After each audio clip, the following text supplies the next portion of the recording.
Just below the surface lies a hostile predator of undesirable origin. Once a small, simple, and admittedly cool-looking critter, the scorpion, due to the FEV and radiation, has found its size returning to that of the prehistoric era. The difference? The scorpions roaming now are actually the most dangerous they've ever been in all of history. Why'd you say that so excitedly? That's my nerves. I've got arachnophobia. Except it's not irrational, it's genuine and logical. I don't think that'll help you. Well, it's helping to keep my heart from jumping out of my chest, at least. Fun fact, most jet you'll find nowadays has most likely been procured from Brahmin feces. No one needs to know that. Wrong. Because I'm Randy Cockit, and this is Fallout Geographic.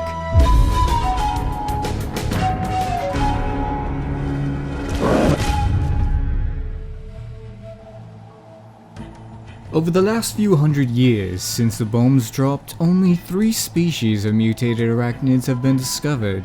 Radscorpions, barkscorpions, and giant ticks. Oh, where in the hell were giant ticks confirmed? Well, the Appalachian Mountains, it seems. You remember the expedition we sent there not that long ago, after hearing about West Virginia being a hotspot for a lot of really weird phenomena? Same expedition that got us the information on the rad squirrels. I know. Okay. These giant ticks. What's been observed? Let's see. From all I could tell, these so-called giant ticks have exhibited mostly the same behaviors as their non-mutated counterparts. So, in short, they spread disease, latch onto you, ingest your blood, and if you can't get them off correctly, their mouthparts will likely break off inside you and lead to infection. Yes. But they're also around 50 times the size of an unmutated tick. Oh, so they can do all that. If they don't outright kill you first. According to the expedition's notes, they're not often alone, they're hyper-aggressive. When they drink blood, they've been observed to increase the rate at which their injuries heal. They sometimes spit blood in an attempt to spread radioactive illnesses, and killing one filled with blood has been known to cause an explosion. Some of the locals also use that same blood to make mixed tequila drinks. For some reason. Blood for blood, I guess, right? Oh, apparently they all derive from one singular species. Ixodus scapularis. Deer ticks. Does any of this disturb you? Yes, all of it disturbs me. Oh, okay, good. Just checking, cause I'm terrified. You know the Appalachian Mountain Range spans into Massachusetts. Well, these accounts are from the Pennsylvania, West Virginia area. That's still only like 600 miles away. Relatively not very far. Especially not for some mutated creature. Sure they could travel it. I don't think they'll come all the way over here, though. Oh, you don't think so? That's great. Confidence is key. In the meantime, I don't think I'll be able to have anything but nightmares for the next few months. Now, if you'll give me a few moments before we continue, I need to go throw up somewhere. So although there are giant ticks to worry about, so far, at least there's been no confirmed reports of mutated spiders. And hopefully it stays that way, because mutated ticks and scorpions are already way too much. Radscorpions, the resulting mutation of emperor scorpions, it didn't take long for them to climb to the top of the wasteland's ever-evolving ecosystem. Most often found near long-abandoned structures and wandering desert regions. Neither night or day deters these creatures from picking a fight with anything unfortunate enough to find itself in a Radscorpion's line of sight. More often than not, the idea of taming a Radscorpion borders on fanatically wishful thinking. These are wildly aggressive creatures, so options for bringing that aggressiveness to a controllable level are few and far between. And unless you're a mad scientist with a proper expertise to modify the Radscorpion using some scientific mumbo-jumbo to make it, I don't know, play chess or something, your choices are in one of two. Capture one and use beta waves to manipulate its behavioral patterns to that of a more passive type, or be really good at my job. which I am. But even if you do succeed at taming a Radscorpion, actually keeping it tamed is a different matter entirely. It's also highly unlikely, so don't get your hopes up of having one as a pet. The Radscorpion is often simplistic in its hunting, having a straightforward approach and only switching it up a bit to incorporate jump scares into the mix, a tactic with theorized intention of inducing temporary paralysis in its victims, or, for people like me, causing heart attacks. But sometimes a more unsettling display of strategic hunting is observed. On the hill behind us is what we believe to be a trap, designed by Radscorpions to lure in unsuspecting victims. It looks like what they've done is made an art piece out of some local wastelanders. I've never seen anything like this before. Behaviors like this are usually considered as outliers, similar to the rumor of the traveler coming face to face with a Radscorpion that acted like it were just passing by, giving nothing more than a simple acknowledgement of the traveler as it continued on its merry way. Yeah, I have no idea what to make of that. Why would they bury the bodies like that? I have no idea. This is the first time I've seen that. Where are you going?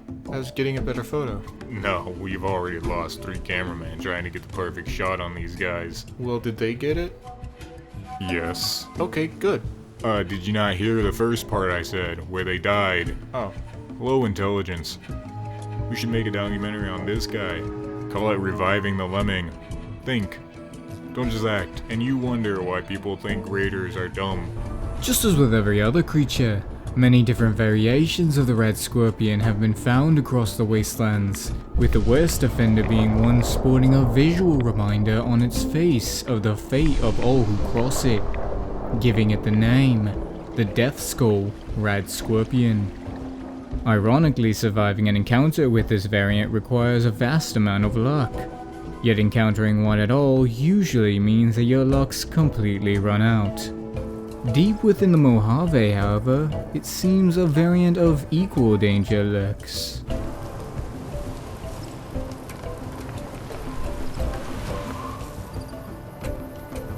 Somewhere in this region of the desert, we've heard talk of a Radscorpion quote-unquote queen. From our investigation of the site, we've made an educated guess that the largest, most defended burrow is the one in which the Radscorpion queen resides. But unfortunately, we don't have the necessary assets that would allow us to even consider diving into that hellhole to confirm the rumors. All we can do is assume the behaviors of this queen to be mostly in line with other queen types when it comes to animal hierarchies. The queen probably lays the eggs, and all these other Radscorpions are most likely the soldiers that take care of guarding the nest and securing food for the queen.